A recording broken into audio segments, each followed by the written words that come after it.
नमस्कार प्रेक्षक C news Pune वृत्तदर्शन मध्ये आपलं स्वागत.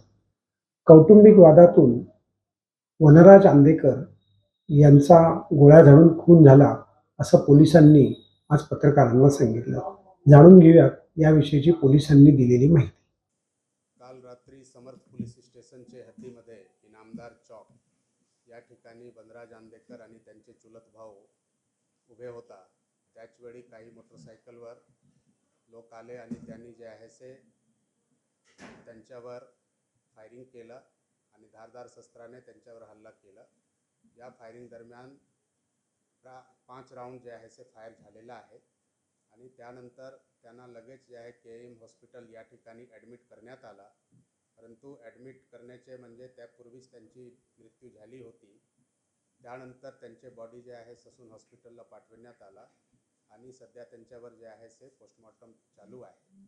या प्रकरणामध्ये आतापर्यंत 4 आरोपी यांना अटक करण्यात आलेली आहे आणि बाकी आरोपीला निष्पन्न करून त्यांचे शोध चालू आहे. प्रथमदृष्ट्या हे जे घटना झालेली आहे हे कौटुंबिक वाद, प्रॉपर्टीचे वाद आणि जुने वाद यांच्यावरून झालेली दिसून येत आहे. यांच्यामध्ये आरोपी म्हणून मेहताचे सख्खी बहीण, 2 सख्खी बहीण आणि 2 सख्खे मेहुणा यांना आरोपी करण्यात आलेला आहे आणि त्यांना जे आहे अटकही करण्यात आलेला आहे.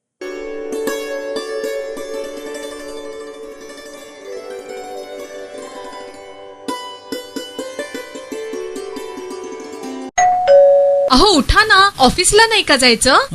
अगं मला आज फ्रेशच वाटत नाही, काही करायची इच्छाच नाही. अहो मग तुम्ही आजपासूनच न्यू युनायटेड फार्मसीचे गुड मॉर्निंग चूर्ण घेणं सुरू करा. अपचन, मलावरोध, बद्धकोष्ठ, आम्लपित्त आणि पोटाच्या तक्रारींवर खात्रीशीर आयुर्वेदिक उपाय. गुड मॉर्निंग चूर्ण.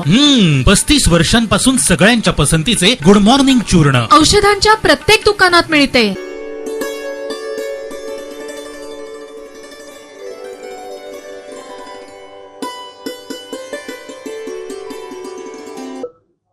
मालवण येथील राजकोट किल्ल्यावरती छत्रपती शिवाजी महाराजांचा पुतळा ढासळला. त्याच्यामध्ये झालेल्या हलगर्जीपणाकरता महाविकास आघाडीच्या वतीनं जोडो मारो आंदोलन आज करण्यात आलं.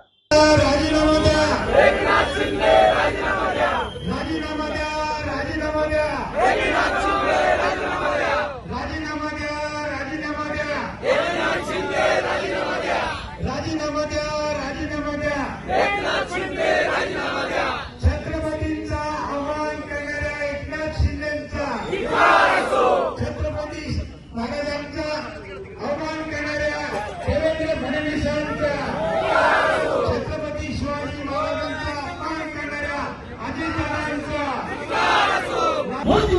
हल्ला बोल, जोर से बोल, हल्ला बोल, बोल मेरी बहना, हल्ला बोल, बोल मेरे युवा, हल्ला बोल, बोल रे बोल, हल्ला बोल, हल्ला बोल, जोर से बोल, हल्ला बोल. छत्रपती शिवाजी महाराज की जय. महावीरचा शिकदार असो, महावीरचा शिकदार असो. डॉक्टर बाबासाहेब आंबेडकरांचा विजय असो, महात्मा ज्योतिबा फुलेंचा विजय असो, छत्रपती शाहू महाराजांचा विजय असो, लोकशाही अण्णाभाऊ साठेंचा विजय असो, छत्रपती शिवाजी महाराजांचा विजय असो. राजीनामा द्या.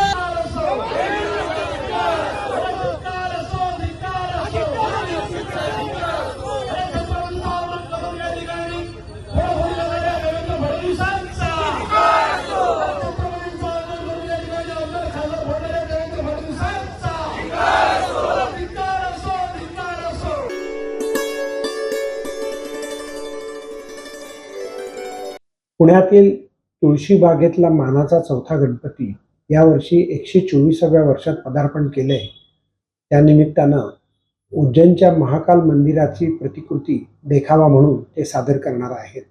त्यामध्ये उज्जैनची जी प्रथा परंपरा आहे त्याप्रमाणे तिथे मंदिरामध्ये सगळी व्यवस्थाही करण्याचा मानस मंडळानं व्यक्त केला.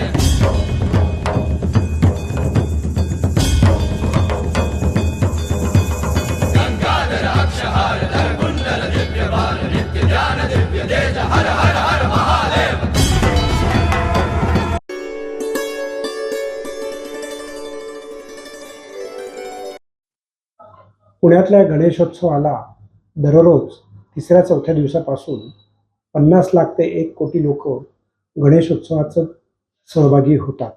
त्याकरता 30 ॲम्ब्युलन्स आणि 40 दुचाकी वाहनं रायडर्स या ठिकाणी वैद्यकीय सेवेकरता दाखल झाले आहेत. आम्ही पुणेकर या संस्थेनं यात पुढाकार घेऊन त्याचं आयोजन केलं.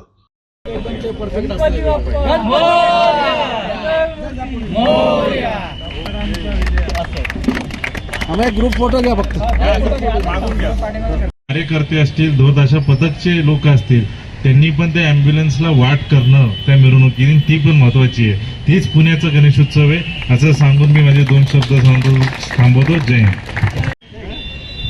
तुमच्या शुभेच्छा पाठीशी असतील तर तयारी करायची गरज नाही का बाळासाहेब? आणि तयारीत तर कायमच आहोत, फक्त तुम्ही रेडी स्टेडी गो असं म्हणा आणि मग बघा.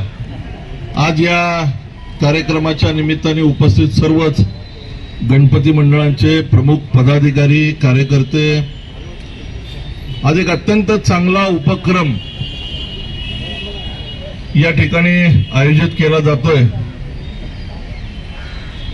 आणि आता आयोजकांनी या कार्यक्रमामागची भूमिका किंवा हेतू या ठिकाणी मांडला. मला असं वाटतं की पुनीतदादा गणेशोत्सव पुणे शहरामध्ये खूप मोठ्या प्रमाणात होतो आणि हे होत असताना आपल्याला या सगळ्या गोष्टींचं भान पण ठेवावं लागतं की एवढी मोठी गर्दी, एवढा अलोट जनसागर आल्यानंतर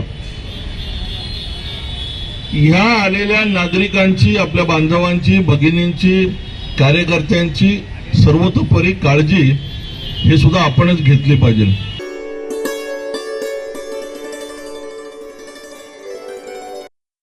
नमस्कार प्रेक्षको, सी न्यूज पुणे वृत्तदर्शनमध्ये आपलं स्वागत.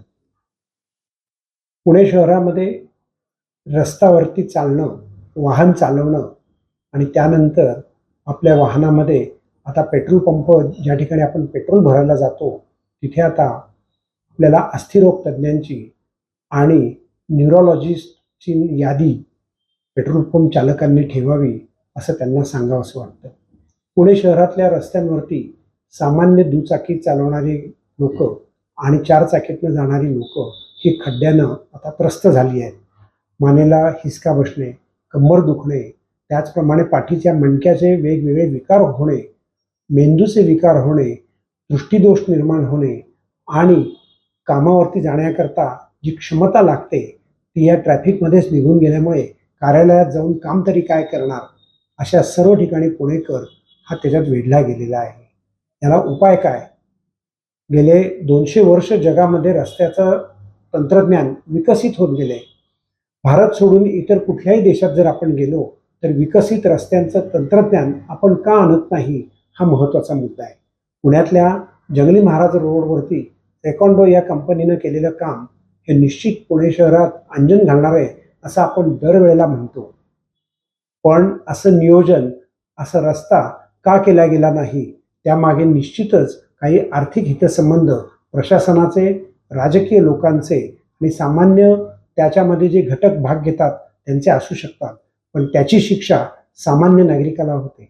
दर वर्षाला खड्ड्यामध्ये अपघात होऊन किमान पुणे शहरामध्ये 5 ते 10 हजार लोक जायबंदी होतात. म्हणजे मानेचं दुखणं, कमरेचं दुखणं त्यांना लागतं आणि 10 ते 20 लोक खड्ड्यांमुळे मृत्युमुखी पडतात असं आपल्याला जाणवतं. सक्षम सार्वजनिक वाहतूक व्यवस्था नाही हे एक कारण झालं, परंतु दुचाकी लॉबी जी आहे, जी तयार करते, मॅन्युफॅक्चरिंग करते, विकते, ती सार्वजनिक वाहतूक खिळखिळी करत नसेल का? शंका. पाहत राहा सी न्यूज पुणे वृत्तदर्शन.